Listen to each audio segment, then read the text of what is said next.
نزل الفرقان على عبده ليكون للعالمين نذيرا اعوذ باللہ من الشیطان الرجیم بسم اللہ الرحمن الرحیم۔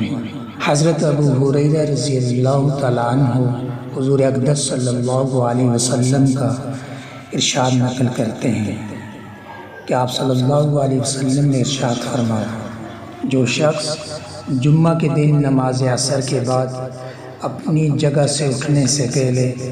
80 مرتبہ یہ درود شریف پڑھے، وہ درود شریف یہ ہے: اللہم صلی علی محمد النبی الامی وعلی آلہ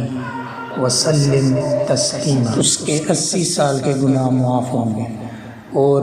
80 سال کی عبادت کا ثواب اس کے لیے لکھا جائے گا۔ ایک اور روایت میں ہے، مجھ پر درود پڑھنا پل صراط پر گزرنے کے وقت نور ہے۔ اللہ تعالیٰ میں نبی اکرم صلی اللہ علیہ وسلم پر درود شریف پڑھنے کی توفیق عطا فرمائے۔